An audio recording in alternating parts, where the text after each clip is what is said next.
Welcome to the TIMFD podcast. Today is my favorite day is about appreciating every day as it comes, no matter what life throws at us. We hope that this podcast speaks to you, and if it does, please like, share, and comment. Now let's find out why today is our favorite day this week. Hey everybody, today is our favorite day. This is Sam, Dave. Hey, we're happy to be here, but what we're going to talk about today is about reaction and response. So what we're going to do, and then Sam will get going here, what we're going to do is we're going to look at a story that we've seen in business and in relationships that was a poor reaction and how they could have responded.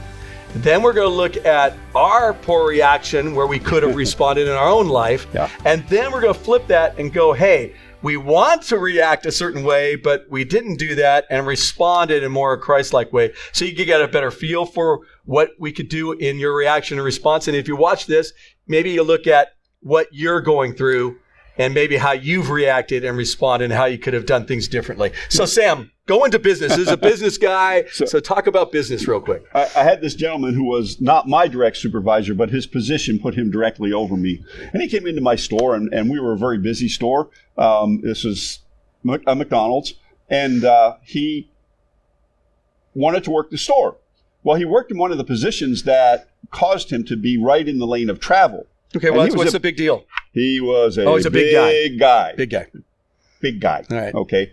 And so what he did is he basically blocked the aisle. So the rest of the staff they'd run into him and they would get upset because he's a big boss. Yeah. You know? Yeah. So they're a little scared of him already. They're a little scared of him already. And he got angry and he reacted. He was, I don't understand it. I don't get it. Stop running into me. Stop running into me, you know. And don't you guys hate me? I mean, he took it to extremes. And so how do you think he would have done? What should he have responded? Seeing the situation, how would you think he should have responded? Well, he should have responded the same way he did when he was in his store, which was he never took that position in his store. Okay. He was always off to the side, or he was back behind on the other side of the grill, or something like that, so he could still see the whole store and help lead it, rather than from the position that he was in. Especially the difference between the counter and this area and my store as opposed to his store. So he was in the way. He was in the way. So he could have reacted, or he reacted poorly. He could have responded in a way of going, okay, guys, I want to see everything. Right. I just got to find a different place. And the thing is if he had done that, he created an adversarial relationship with my staff and me, and rather than taking the step back and just helped, stood in a different place, and that would have garnered respect from the staff. Yeah. And he could have probably accomplished more by doing less. Yeah. You know? That makes sense. I'm going to tell you about some stories I've seen over the years of married people, okay? Of married folks. There's usually one person in the relationship that speaks about 50,000 words in a day. And there's another that speaks about 25,000. In my family, it's Tanya that's the 25, I'm the 50. She's actually catching up with me a little bit more because she's feeling more and more comfortable after all these years to speak more. But I'm definitely the one that speaks more. There are, over the years of, 26 years of doing this, I've seen a lot of different families and how they have reacted rather than responded properly. Mm-hmm. So give you an example. The 50,000 word person is wanting to communicate with the 25,000 word person. By the way, do not assume that the 50 is always women and the 25 is always men. No, It's just the different personalities. So, so don't equate a man or woman to each side. Just understand that. Well, both of us have a tendency to be the 50,000. Yes. So there we go, right there. Right there. So, but what happened is, what I've seen over the years is that the 50,000 wants the other person to talk to them. They want to speak to them. The 25,000, if they've already been working all day, man or woman comes home and they're already almost, packed out. They're almost tapped out here. And so this other person's wanting to connect, and it's driving the other person crazy. Well, what happens, it drives both of them crazy. Yes. Because the 50,000 is not getting the response, loving response back. So then they speak louder, faster, get more in their face, to the point where the 25,000 does one of two things: disappears into a room, Yep. gets up and leaves, or blows up and yells. Yes. Yeah. Then the other person yells, Yes. and then it goes back and forth. I've had many calls in the middle of the night and during the day and in the morning where I've had these, this is what happened. And when I ask, I don't want to know the story. Right. I just want to know how you reacted. Mm-hmm. And the minute they start talking about their reactions, I go, yeah, there we go. Your reactions are poor. You need to respond more in a Christ-like way. So with how they should have responded, with a 50,000 word person should say, let's sit down.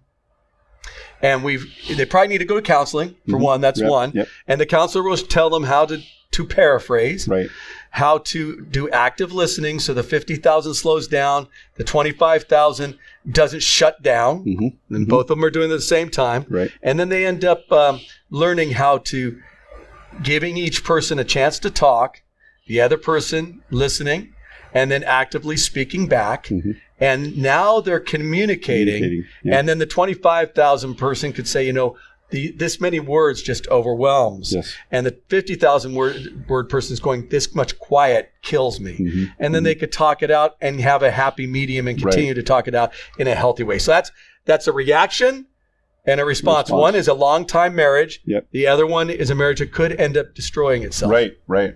So there's that. So now what I'd like to do is we're going to go over how we've reacted in certain areas and then how we should have responded. So go ahead with you. Yeah, I have a tendency to be the 50,000 word person.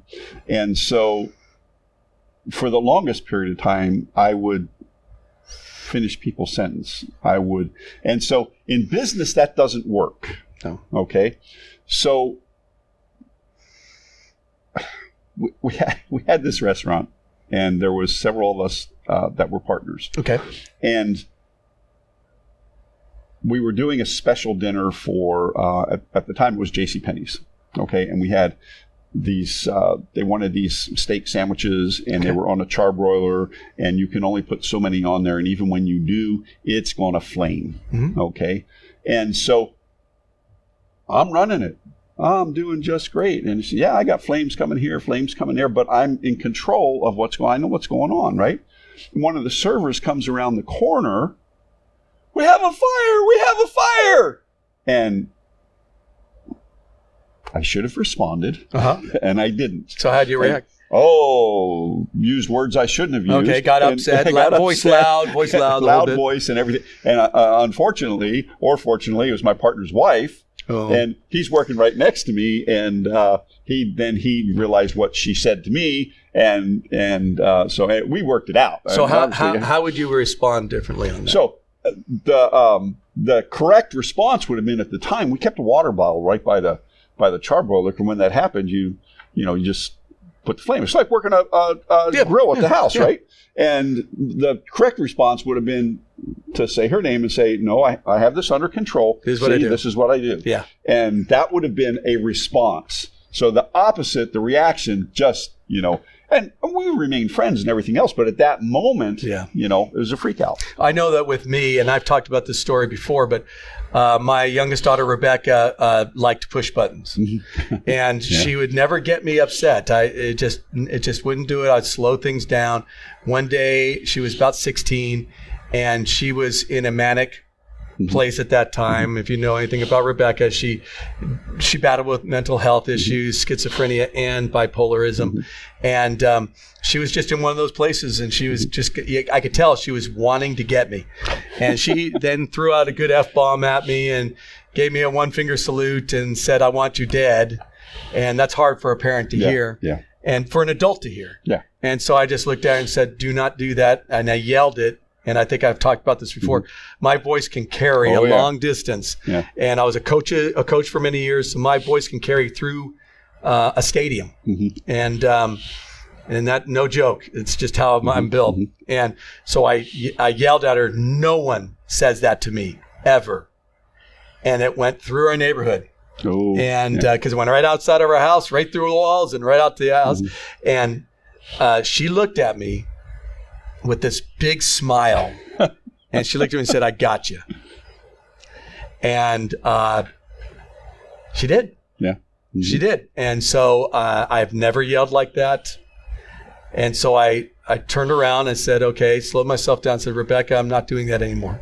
Yeah. If you cause me to feel like this, I'm going to stop, put my hand up and say, I'm going to talk to the adult, Rebecca, when you're an adult, when you're ready to speak to me as an adult. Otherwise, I'm turning around with a smile on my face, literally, and I'm going to walk away because I love you, but I just can't have this conversation. I would tell her I love you, but I'm leaving you with a smile on my face. Yeah. And after a while, she would go, whoa, whoa, whoa, whoa. Yeah. And we realized that was the way it was going to work with her. But I should have responded differently, and I knew it.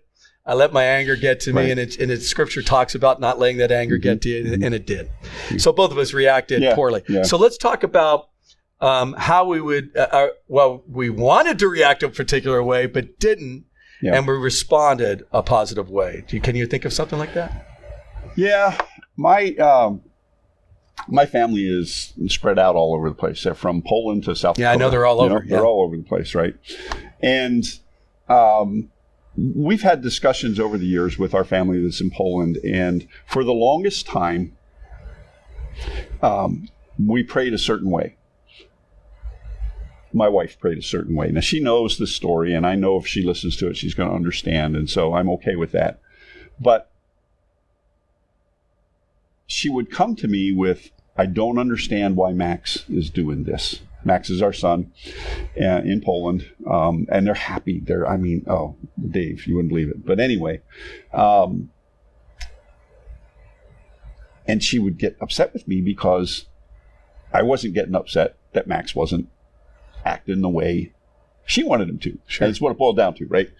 And I could have bought into the anger. I could have bought into it. I could have reacted. I could have, but I knew God had something bigger planned for him. And so I remained calm, and I responded to her, and I said, we just have to let God work this out. And I know at times when I said that, she felt like I was ignoring the situation. But here's the thing. Here's how God works. He is just so amazing, right? So she had started working with a women's group, and they were having this Bible study. And one of the other ladies in the church had two sons who had strayed away from God, and they came back. And one was actually working towards being ordained, and he was really, and so. And she had done the same thing, prayed for years. And my wife, Rita, says, I'm jealous. And that's when she realized she'd been praying all wrong. Because she'd been praying what she wanted God to do for our son. What she expected to see God do. Sure. And we do that. We all do that. We all do it. And rather than when the prayer changed, the results changed. Sure. Because through this whole thing with the Ukraine war and stuff like that, we've seen why God has him where he's at right now, with the way he's been able to help people. But had I reacted in the way that she wanted me to, then, well, first off, we probably would have come to a divisive part when it comes to our kids. Sure. Okay. But to respond and try to respond in a godly fashion and still support her, I think for me that was first off, it's key to our relationship growing at the time. It's been a number of years, 2009. Yeah. So interesting. Okay, cool. I know I could come up with a lot of different things. One thing that we did with our kids is our kids got this idea, and every child does this, the divide and conquer principle, which is basically get between the two parents and have them almost go against each other by going to one and say, can I do this? And if that one says no, go to the other one and say, can I do this? And if that one doesn't think about going to the other one and talking, yes, and now you have a conflict. Right? Yep. And we're going at each other, and the child is off doing their thing, doing what and they're perfectly fine. And I went, wait a second, this is exactly what I did with my parents, and my parents were smart. They would not do that. Right. What happened is Tanya and I came up with this strategic team meeting thing where we come together. The minute we were asked something, we would not make a decision until both of us had talked about with each other when it came to Shayna, especially when they hit teenage world. To say, no, I'm going to stop there. I'm not going to do this. So we got into the habit, instead of reacting and making a decision real quick because we're tired, nope, I'll talk to your mom. Yep. She would say, no, I'm going to talk to your dad. We get together and talk about it, not in front of them, in our own room with the door closed, make a decision, come out as a united front. It could be a no or a yes, but we were good with it. Right. And the reaction part of it would have been, if, when I'm tired and Shayna or Rebecca came to me and said, hey, can I go do this? Sure, go ahead and do it. Right. But it takes more energy to say, you know what? Hold on. I'm going to talk with, I didn't even come up with an answer. You don't come up with an answer. You just go, you know what? I'm going to wait. I'll talk with your mom. She and I will come together. We'll come to United Front, and then we'll come out and say, yes, what you could do. And that sometimes took time. And of course, the child's going, I want to, I want this now. I want you to make a decision. It has to be done. Nope. If we have to make a decision right now, it's a no. Right. It's pretty simple. Yeah. We also came up with that rule also. So there was a wanting to react a particular way, but a responding in a more mature way of what we needed to do. So there's a reaction and a response to everything. I've learned with my wife, when she wants to talk about something, to fix it never helps, right? Right. So for both of us know this. Yes. So a reaction, when your wife or husband comes to you, and it depends which one, the 50,000 people are the fixers. Right. Okay, it could be a man or a woman. Right, in our case, it's a men. If another person comes up and starts just talking, and you get the non-talker that really just wants to talk, you want to shut that person down, you react immediately. I react immediately. Oh, I could fix this before she even finishes in it. Yes. This is what I used to do a lot. And it got her frustrated, and then got me frustrated. Now the response is, I need to talk. I need to validate her feelings, validate her, let her know she is seen. Yes. Very important. And you know what? She needs to do that with me too. Right. If I need to just vent, am I being heard? Am I being seen? Right. Yes. And so instead of reacting to fix, and what happens over time, both spouses, 50,000 or 25,000, will become fixers if they don't watch it. Right. If we just listen and validate, then our response is a better response. Yes. Usually the other person comes up and goes, I think I got it. Never mind. Right. I don't and need that's you. it. Because sometimes all you need to do to resolve an issue is to talk to somebody about it. And, when we get into our fixer mode, there's no sense in talking to us because we're going to try and fix it. Yeah, and I know that years ago, when I get into something that just happened this last year, I was getting into a dark place. I was trying to come out of it after Rebecca's death. And Shayna and Tanya, Shayna's my oldest, came to me and sat down and said, you've got to slow things down. You've got to slow things down. You got to stop putting stuff on the internet. You're spiraling. We need you to stop and be with us.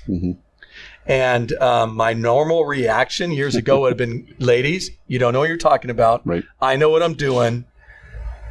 I'm working with Jesus. I'm going forward. The arrogant religious kind of mindset. But what I did is I heard the two ladies and listened to them. I heard the wisdom in it. And so I did what they asked, which I believe was God speaking through them, and responded in a better way and got healthier because I listened to them. Right. My reaction years ago would have been totally different. Right. My reaction at that moment was, I'm going to cut them off. Right. I don't need to hear this. Right. But I went, no. And so I listened to them, spoke it back to them. Yes, that's what needs to be done. I will do that. Yes. And it was the healthiest thing I had ever done for me in the death of a child. Right. So God's going to bring different people in our lives. And it really depends. If we're going to learn from it, are we going to react with our own kind of no, pride, all that junk, or respond with the grace of God to hear and respond in a way that would be more Christ-like. Right. Exactly. And that's the difference between reacting and responding. Responding is, if you have Christ in the middle of it, it's going to be the right response. Yes, it's the right response. Reacting is just my own flesh just doing it. Yeah. Oh, yeah. So today, think about react, respond. Hey, we were trying to be honest with you over the things that we've gone through and what we've seen and what we could do differently. So this is for Sam and Dave. Today's our favorite day. Guys, have a great day. Drink your water. Drink water. Thank you for listening to TIMFD, Today is My Favorite Day. Views, comments, and opinions are those of the host and guest alone, and Dave and Sam are solely responsible for the content of this podcast. TIMFD is produced and directed by Alex Korn. Music is composed and performed by Chuck Vaught. Thank you for listening. Have a great day, live intentionally, and be very blessed.